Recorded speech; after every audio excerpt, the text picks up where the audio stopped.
Abra a sua Bíblia, meu querido, no Evangelho de Lucas. Evangelho de Lucas, capítulo 10. Evangelho de Lucas, capítulo 10. Não sei se tem alguém nos visitando. Se tem, seja bem-vindo, que Deus o abençoe. Esta igreja sempre está de portas abertas para receber você. Lucas, Evangelho, capítulo 10. Nós vamos ler do primeiro versículo, até depois vamos ler do versículo 17 até o versículo 20. Encontraram?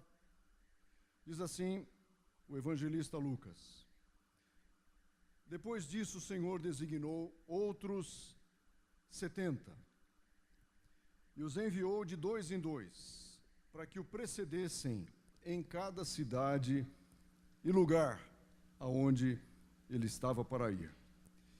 E lhes fez a seguinte advertência: a seara é grande, mas os trabalhadores são poucos. Rogai, pois, ao Senhor da seara que mande trabalhadores para a sua seara. Ide, eis que eu vos envio como cordeiros para o meio de lobos. Não leveis bolsa, nem alforge, nem sandálias pelo caminho. Ao entrardes numa casa, dizei, antes de tudo, paz seja nesta casa. Se houver ali um filho da paz, repousará sobre ele a vossa paz. Se não houver, ela voltará para vós. Permanecei na mesma casa, comendo e bebendo do que eles tiverem, porque digno é o trabalhador do seu salário. Não andeis a mudar de casa em casa. Quando entrardes numa cidade e ali vos receberem, comei do que vos for oferecido. Curai os enfermos que nela houver e anunciai-lhes: a vós outros está próximo o reino de Deus. Quando, porém, entrardes numa cidade e não vos receberem, saí pelas ruas e clamai: até o pó da vossa cidade, que se nos pegou aos pés, sacudimos contra vós outros. Não obstante, sabei que está próximo o reino de Deus. Digo-vos que naquele dia haverá menos rigor para Sodoma do que para aquela cidade. Agora pule lá para o versículo 17. Então regressaram os 70, possuídos de alegria, dizendo: Senhor, os próprios demônios se nos submetem pelo teu nome. Mas ele lhes disse: eu vi a Satanás caindo do céu como um relâmpago. Eis aí, vos dei autoridade para pisardes serpentes e escorpiões e sobre todo o poder do inimigo, e nada absolutamente vos causará dano. Não obstante, alegrai-vos, não porque os espíritos se vos submetem, e sim porque o vosso nome está arrolado nos céus.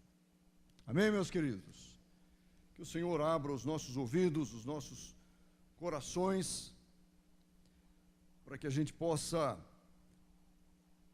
compreender aquilo que o Senhor quer nos ensinar nesta noite, nesta tarde, não é? Através da sua santa palavra. Meus queridos, o Senhor tinha um belíssimo projeto evangelístico. E é isso que a gente vê aqui nesse texto, que começa dizendo assim: depois disso, o Senhor designou outros 70 e os enviou de dois em dois, para que o precedessem em cada cidade e lugar aonde ele estava para ir. Esse texto, eu queria que você mantivesse sua Bíblia aberta, para ir acompanhando alguns versículos aqui, para os quais a gente for chamando a atenção. Esse texto mostra um projeto de Jesus, um grupo que ele chama, mostra alguns desafios que essas pessoas iriam enfrentar. E nele a gente pode ver também, meus irmãos, algumas belíssimas promessas para aqueles homens. E quando eu estava refletindo sobre esse texto, eu estava pensando nos riscos que esses homens estavam correndo quando foram enviados por Jesus, e o próprio Jesus os alerta. E pensando no fato de que, como igreja, nós estamos fazendo parte desse projeto de Jesus. Nesse mundo que a cada dia vai piorando.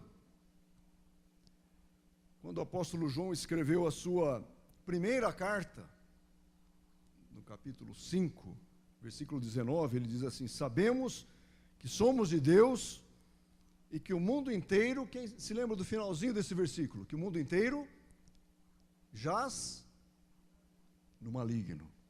Sabemos que somos de Deus e que o mundo inteiro jaz no maligno. Será que alguém tem dúvida da veracidade dessa afirmação do apóstolo João? E desde que ele escreveu a sua carta, até hoje, já se passaram mais de 2000 anos, não é? Ele afirmava que o mundo jazia no maligno diante de tanta impiedade, que já era vista nos seus dias.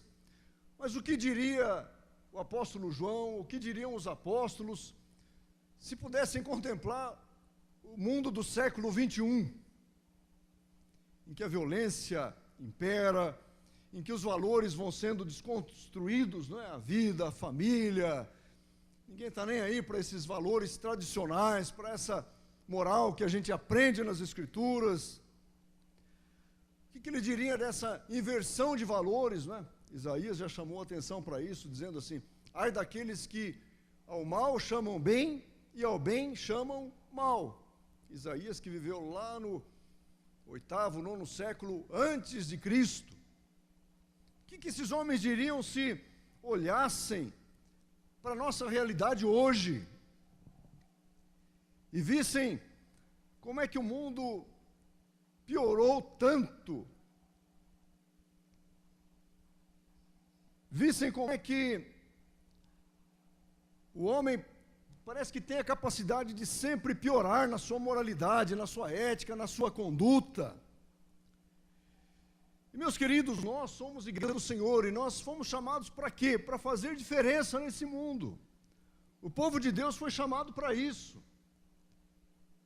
para ser luz, para ser sal. Quando escreve a sua carta aos Romanos, ele diz: rogo-vos, pois, irmãos, pelas misericórdias de Deus, que não vos conformeis com este mundo, e tem uma tradução que diz que não vos amoldeis a este mundo. A palavra ali é: não tomeis a mesma forma deste mundo. E é exatamente por nós devermos ser diferentes do mundo que o próprio apóstolo João escreveu assim: irmãos, no capítulo 3, versículo 13 da sua primeira carta, ele disse: irmãos, não vos maravilheis se o mundo vos odeia, porque a nossa conduta é diferente, porque as nossas palavras são diferentes, a nossa maneira de enxergar a vida é diferente. Jesus, vamos nos voltar para o texto aqui, não é? Vê uma sociedade religiosa do seu tempo corrompida. Quando a gente lê os evangelhos, a gente vê os duros diálogos que Jesus travou com os fariseus, com os saduceus, homens religiosos, homens que tinham uma aparência religiosa, mas estavam corrompidos. O Evangelho de Mateus, capítulo 23, não é? Traz um discurso duro de Jesus contra os fariseus. Ele diz: olha, esses homens são semelhantes a sepulcros, que por fora estão muito belos, mas por dentro há somente podridão. E é naquele contexto, é naquela sociedade que Jesus chama esses homens. Ele já havia enviado um grupo. Se você olhar para o capítulo 9 de Lucas, os primeiros versículos, diz que ele convocou os 12, que depois vieram a ser chamados de apóstolos. E ele, capítulo 9 diz isso, que ele deu poder, deu autoridade sobre todos os demônios para efetuarem curas, e os enviou a pregar o reino de Deus e a curar os enfermos. Então, os primeiros versículos do capítulo 9 contêm uma referência muito semelhante ao que nós achamos no capítulo 10. Disse-lhes: nada leveis por caminho, nem bordão, nem alforje, nem pão, nem dinheiro. Não deveis ter 2 túnicas. Na casa que entrardes, ali permanecei, e dali saireis. E agora no capítulo 10 a gente tem um grupo maior. Lá eram 12, aqui são 70 pessoas aos quais Jesus chama.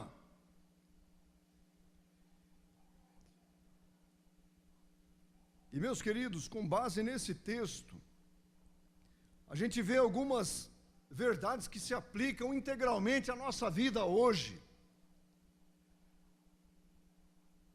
Sobre a nossa missão como igreja do Senhor, como vocacionados, não são só os pastores, só os que usam o púlpito, que tem uma responsabilidade enorme, não.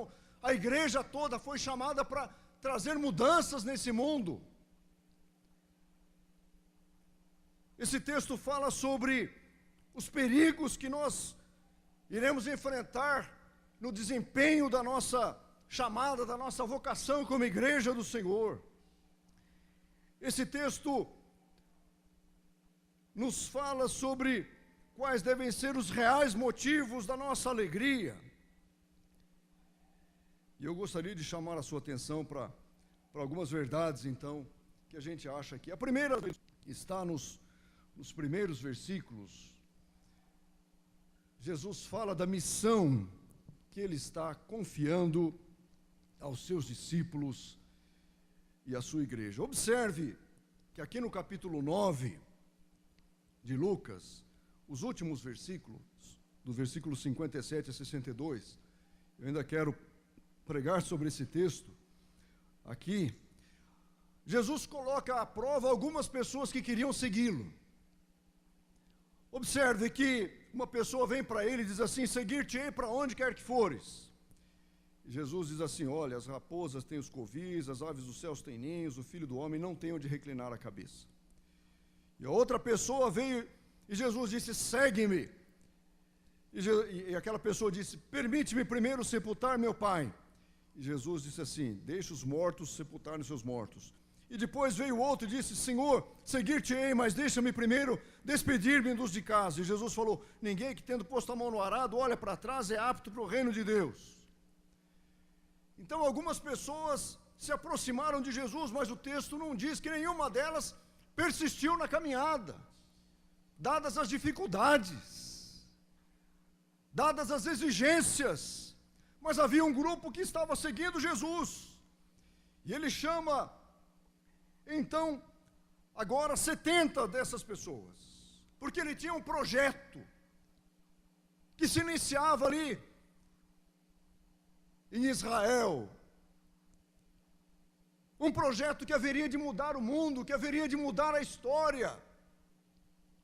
Mas ele precisava de gente, precisava de homens, precisava de mulheres. E não era gente com superpoderes, não eram super-heróis. Quem foram os primeiros chamados por Jesus? Homens da pesca. Pedro, João, homens simples. Tiago. Homens que estavam trabalhando nos seus afazeres, como Mateus, que era um cobrador de impostos. Gente simples que, como os pescadores que estavam ali, Jesus os chama, e Jesus diz para Pedro, por exemplo: Pedro, eu quero fazer de você um pescador de homens. E nós não temos aqui o nome desses 70. Não quem eles eram. Mas o projeto de Jesus era um projeto belíssimo, e Jesus os envia com método, de 2 em 2. para que fossem antes dele em cada cidade e lugar onde o Senhor havia de ir. Era o projeto de proclamação das boas novas, um projeto para transformação de corações, para transformação de vidas, e o Senhor tinha urgência. A gente sabe que o ministério de Jesus durou um pouquinho mais de 3 anos, né? Em torno de 3 anos e meio. Um período muito curto, que se passa assim, num estalar de dedos. A gente vê os nossos filhos, né, nascem de repente, o meu já vai fazer 15 anos, parece que foi ontem que nasceu. Parece que foi ontem que eu, com 16 anos e meio, fui para o seminário, já faz 35 anos que eu fui recebido na igreja como pastor. Então o tempo vai numa velocidade assim impressionante que a gente não percebe. Jesus tinha 3 anos e pouquinho para fazer o seu ministério aqui. E observe no versículo 2, em que Jesus diz assim: a seara é grande, os trabalhadores são poucos. E ele diz: rogai ao Senhor que mande trabalhadores para a sua seara. Havia urgência nesse trabalho. E o que esses discípulos deveriam fazer? Olha, o versículo 3. Primeiro havia uma ordem aqui. Qual era a ordem de Jesus? Ide. Ide, não era para ficar em casa. Não era para desfrutar do conforto, do aconchego da casa desses 70. Eles tinham de deixar os seus lares para ir às cidades, aos povoados, aos vilarejos, precedendo o caminho, indo à frente do Senhor. A primeira ordem é: deixem tudo, vão ao campo. Depois, mais para frente, eles tinham incumbência de levar a paz. Versículo 5: ao entrardes numa casa, dizei antes de tudo: paz seja nesta casa. Quantos lares estão tomados pelos conflitos, pelas dificuldades, não é assim? Jesus diz assim: vocês, quando chegarem numa casa, dizei: paz seja nesta casa. Se ali houver um filho da paz, ela vai repousar. Se não houver, ela vai retornar sobre vocês. Eles tinham que deixar a sua comodidade, eles tinham de ir. Versículo 9, outro verbo: curai os enfermos, se nela houver. Curai os enfermos. E o que mais? Eles tinham de pregar: anunciai-lhes, a vós outros está próximo o reino de Deus. Essa era a missão: deixar as suas casas, ir levando paz às famílias, trabalhar com aqueles que estavam enfermos, levando cura, pregando que o reino de Deus estava chegando. E eles receberam de Jesus algumas advertências aqui. Olha o versículo 10, o que diz? Uma advertência: cuidado, porque muitos não vão ouvir a mensagem de vocês. Versículo 10: quando entrardes numa cidade e não vos receberem, era um risco de que não fossem recebidos. Olha outra advertência no versículo 4: não leveis bolsa, nem alforge, nem sandálias, e a ninguém saudeis pelo caminho. Por que Jesus disse isso para aquelas pessoas, meus irmãos? A missão era de urgência, então, e exigia desprendimento. Por que eles não deveriam levar bolsa? Não deveriam se pôr ouro com prata? Porque a missão era muito mais sublime, era anunciar o reino de Deus. A atenção daqueles homens não poderia se desviar para qualquer outra coisa a não ser a ordem que vinha do Senhor. Quando diz aqui: não levem alforje, não deviam levar mantimentos, estar cheio de coisas, não deveriam fazer isso. Não leveis sandálias, apenas aquelas que estavam usando. E quando diz também: a ninguém saudeis pelo caminho, é que a saudação podia ser cheia de formalidades, poderia tomar tempo, e eles tinham uma incumbência de irem rapidamente para fazer aquilo que o Senhor estava mandando: levar a paz, curar os enfermos, anunciar o Evangelho.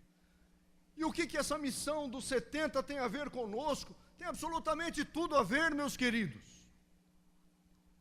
Nós também fomos enviados. O que Jesus disse, está registrado lá no finalzinho do Evangelho de Marcos: ide por todo mundo e fazei o quê? Pregai o Evangelho a toda criatura.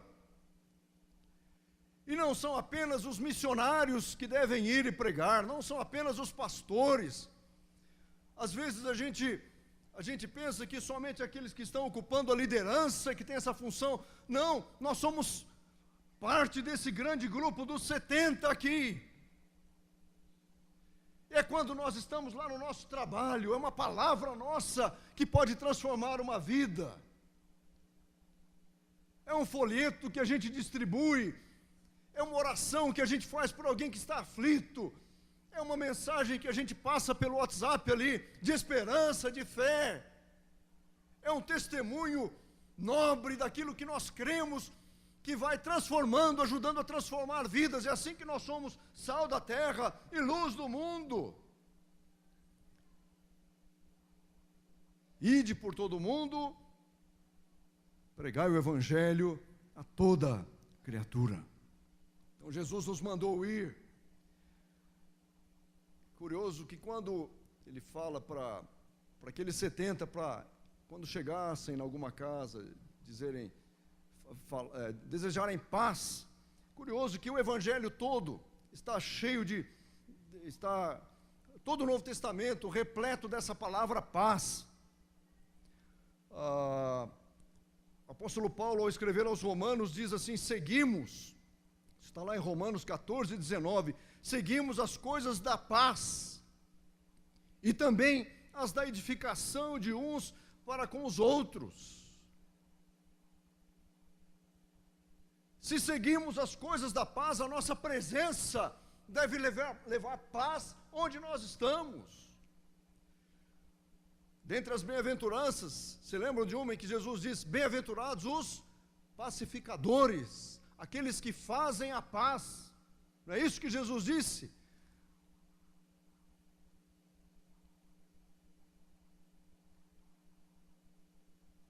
Quando Jesus manda curar, lá o Evangelho de Marcos também diz que foi dada autoridade à igreja para curar os enfermos. Jesus disse: se impuserem as mãos sobre os enfermos, eles ficarão curados. E nós recebemos a ordem de pregar, não é? Anunciar esse Evangelho. Que bênção é isso, meus irmãos? A mesma ordem que foi dada àqueles 70 é dada à igreja do Senhor. É a missão mais nobre que há, de ajudarmos a evitar a deterioração completa deste mundo. E eu fico imaginando que às vezes a gente não percebe como é que o inimigo vem trabalhando de uma maneira tão, já não é mais sorrateira, né?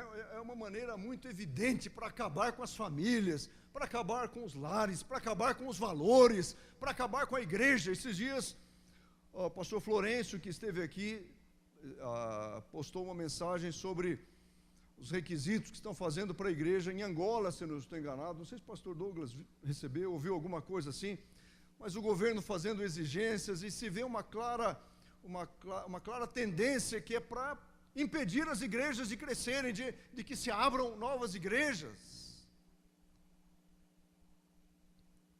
Essa é uma maneira do inimigo agir. Outra maneira é a infiltração dele, minando a espiritualidade. Agora, meus queridos, essa é a primeira coisa que nós aprendemos aqui. Nós vamos dizer que nós fazemos parte desse grupo enviado por Jesus para ir, para anunciar, para fazer a diferença, para dizer que Jesus pode transformar vidas. Mas a história não para aí. e Jesus mostra uma outra realidade. Nós vimos que Jesus nos dá uma missão, aos 70. Mas agora vamos ver alguns outros detalhes que estão presentes nesse texto, meus queridos. Olha o versículo 3, e a gente vai ver algumas ideias que se contrapõem aqui de uma maneira muito interessante. Versículo 3, Jesus diz: eis que eu vos envio como, o quê? Como cordeiros para o meio de lobos. Eis que eu vos envio como cordeiros para o meio de lobos. Agora olha o que diz a contraposição de ideias que há lá no versículo 17. Há uma referência aos discípulos, então regressaram os 70, possuindo-os de alegria, os próprios demônios se nos submetem pelo teu nome. Então, de um lado nós temos os discípulos, os 70. De outro lado nós temos quem? Seres demoníacos que estavam se opondo àqueles 70. E no versículo 19, há também referência aos discípulos, e há referência para pisardes o quê? Serpentes e escorpiões e todo o poder do inimigo. E eu chamo a sua atenção aqui, meus queridos, para uma outra verdade. Uma verdade que nós somos chamados, nós fomos enviados. Nós estamos caminhando como transformadores, como pessoas que devem fazer a mudança. Essa é uma verdade. A outra verdade é que nós estamos no meio de uma batalha.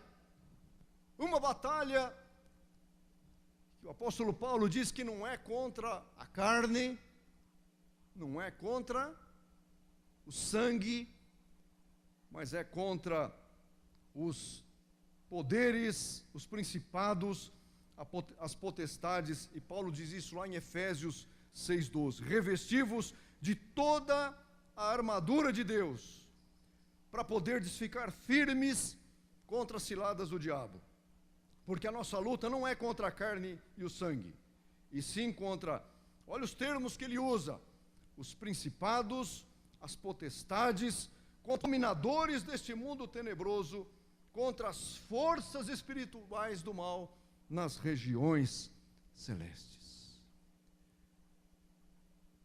Será que nós temos consciência dessa luta, meus queridos, que nós travamos todos os dias? No contexto da pregação do Evangelho, a luta é constante. No contexto da nossa vida cristã, a batalha não cessa nunca. Seja quando estamos acordados, quando estamos dormindo. A Escritura diz que o inimigo, ele age como um leão ao nosso derredor, a quem possa tragar. E muitas vezes nós estamos despreparados para enfrentá-lo. A gente não está percebendo a terrível luta na qual nós estamos envolvidos. Eu me lembro de alguns livros que eu vi, muitos já foram escritos sobre batalha espiritual, né? Lá atrás havia um livro chamado Satanás está vivo e ativo no planeta Terra, que mostrava essa atuação do inimigo. Existe um outro chamado Este Mundo Tenebroso, um outro, ele veio para libertar os cativos, e um com um título muito interessante, Porcos na Sala de Estar, que fala sobre a maneira como o diabo age na vida das pessoas, ocupando os lugares principais da vida da pessoa para destruir. E quantos filmes por aí exploram essas ações demoníacas. E a gente não precisa ver filmes para ver isso, porque o próprio Evangelho mostra como o diabo age. Se você olhar para Atos 16, vai observar o confronto entre o apóstolo e uma jovem que tinha um chamado espírito de adivinhação. E diz lá que foi repreendido o espírito maligno na vida daquela jovem. Às vezes fala em artes mágicas. Lucas 9, versículos 37 a 39, fala de um pai, não é, que vem a Jesus Versículo 38 diz assim: um homem surgiu dizendo: mestre, suplico-te que vejas meu filho, porque é o único. Um espírito se apodera, tira por terra, convulsiona-o até espumar, dificilmente o deixa depois de o ter quebrantado. Roguei aos teus discípulos que o expelissem, mas eles não puderam. E Jesus diz: ó geração incrédula, até quando estarei convosco? Traze o teu filho. E diz o texto que Jesus expulsou o demônio daquele jovem.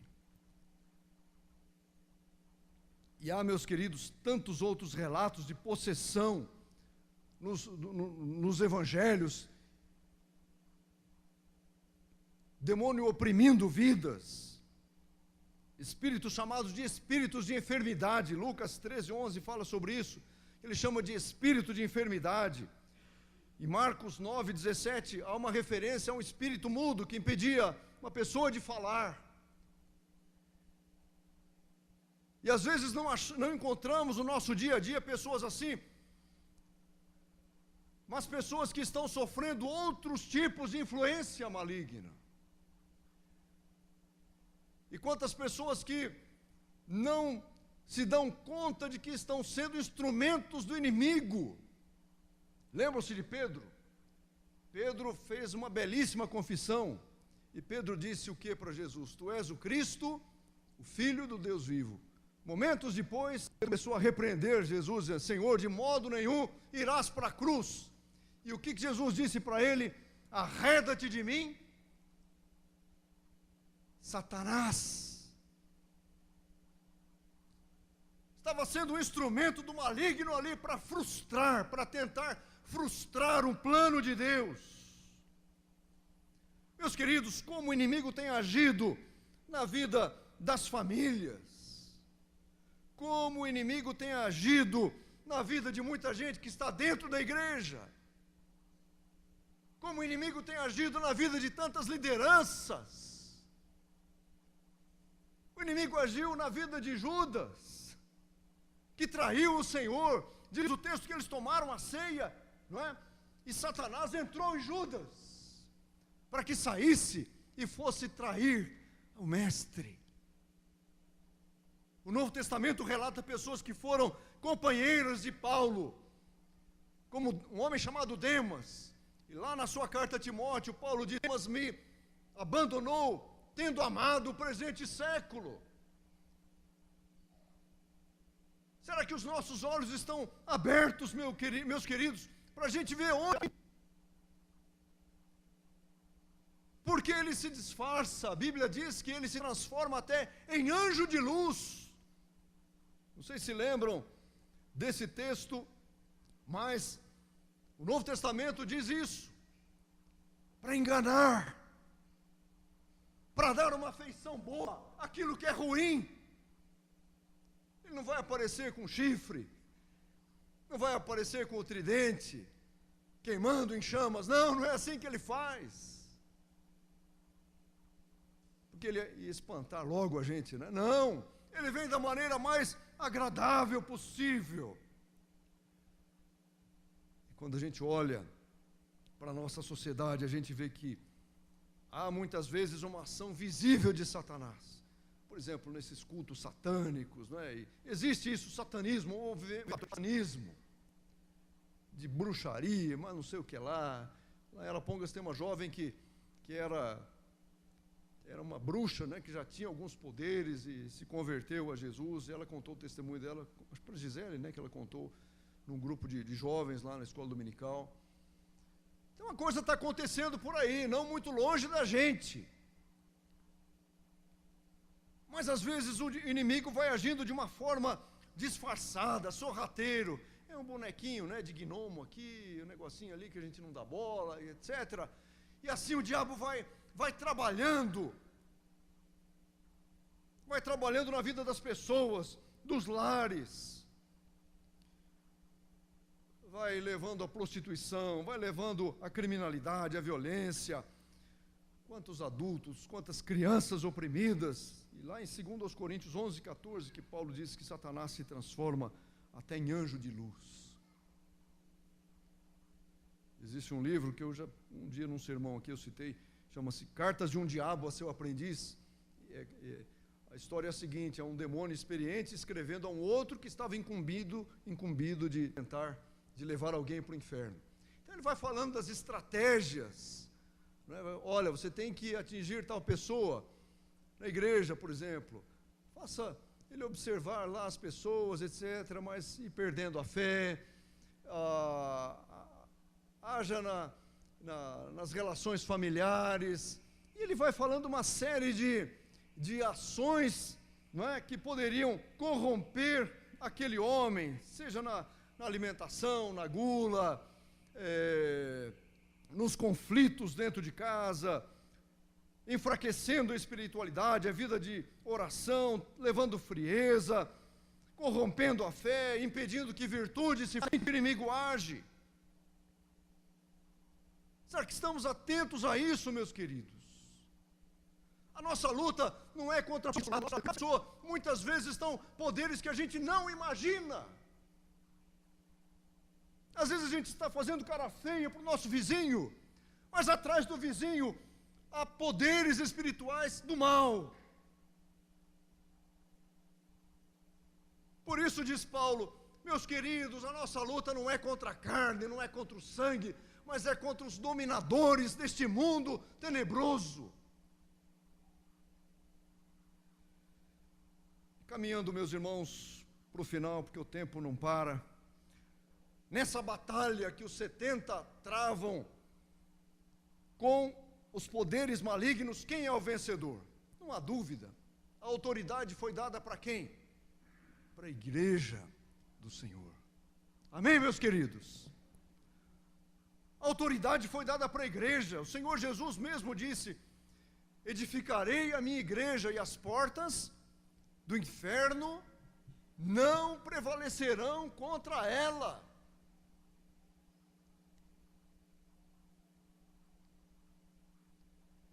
Autoridade, meus queridos, nos foi dada. Olha o que diz aqui, voltando para o nosso texto, versículo 19: eis aí vos dei autoridade para pisar de serpentes e escorpiões, e sobre todo o poder do inimigo, e nada, absolutamente, vos causará dano. E pode ser que o inimigo esteja agindo nas nossas famílias, mas há uma promessa de Deus para a gente. E a gente tem de tomar essa promessa do Senhor para a nossa vida, para repreendermos a ação do inimigo na nossa casa, no nosso trabalho, na vida daqueles que nos circundam, daqueles que estão ao nosso lado. Nós não fomos chamados, assim como esses 70, para andar de cabeça baixa, para andar derrotados, para dizer que perdemos a batalha. Não, meus queridos. Nós somos chamados para sermos vitoriosos. Vos dei autoridade, diz o Senhor, para pisar de serpentes e escorpiões. E a gente tem um militar aqui, o Elcio sabe o que é autoridade, né? Elcio é capitão, mas se vem alguém de uma patente maior, tem que prestar continência e tem de obedecer, né? A vida militar é dura, assim, não é? E Jesus diz aqui: olha, vocês têm autoridade também para pisar de serpentes e escorpiões, todo o poder do inimigo. Meus irmãos, quantas vidas estão sob a posse de Satanás? Quantas famílias estão sofrendo, meus irmãos? E pode ser que haja famílias aqui sofrendo. E o Senhor quer fazer uma transformação. O Senhor quer mudar as situações. Que batalhas será que você está enfrentando na sua casa? O que está afligindo o seu coração? E a gente não pode desistir de orar. A promessa do Senhor está aqui diante de nós, e vamos sair daqui hoje com o nosso coração cheio dessa promessa para nós, porque nós fomos chamados também. Você crê nisso, meu irmão? O projeto de Jesus não envolvia só aqueles 70. Era um projeto de amplitude muito maior. Porque a gente vê que depois da morte de Jesus, da sua ressurreição, quantos se converteram? Lá no Pentecostes a igreja cresceu, foi expulsa de Jerusalém. E 2000 anos depois, aqui estamos nós, nesse projeto do Senhor. Porque nós fomos escolhidos por Ele, para sermos sal da terra, luz do mundo, de oposição aos poderes malignos que estão agindo aí, nas regiões celestiais. É isso que disse o apóstolo Paulo. Eu concluo, meus queridos, fazendo uma advertência. Olha que curioso que acontece no versículo 17 de Lucas 10. Então regressaram os 70, possuídos de alegria, dizendo: Senhor, os próprios demônios se nos submetem pelo teu nome. Muita gente se encanta com o poder. Muita gente se encanta com um poder que não é da gente, mas que é do Senhor. Eu me lembro do episódio do Novo Testamento em que Simão, o mago, diz o texto bíblico que ele se converteu e foi batizado. E ele via os apóstolos fazendo grandes sinais. E o que ele chegou a fazer? Ele ofereceu o quê? Dinheiro, para que os apóstolos dessem para ele aquele mesmo poder. E foi severamente repreendido. Então esse poder, infelizmente, encanta muita gente. Então os discípulos voltam felizes, não é? E tinham que voltar mesmo. Senhor, os próprios demônios se nos submetem pelo teu nome. Não é pelo nosso nome, é pelo nome do Senhor. E Jesus diz: eu vi a Satanás caindo do relâmpago. Eu que vos dei autoridade. E Jesus diz no versículo 20: não obstante, alegrai-vos, não porque os espíritos se vos submetem, e sim porque o vosso nome está rolado nos céus. Meus irmãos, nós não somos nada. Não somos nada. Eu não sou nada, você não é nada. Nós somos pó, nós temos uma natureza má, pecaminosa. Quem é tudo na nossa vida é o Senhor. É pelo nome dele que os espíritos malignos se submetem. A autoridade é dele e é ele que dá.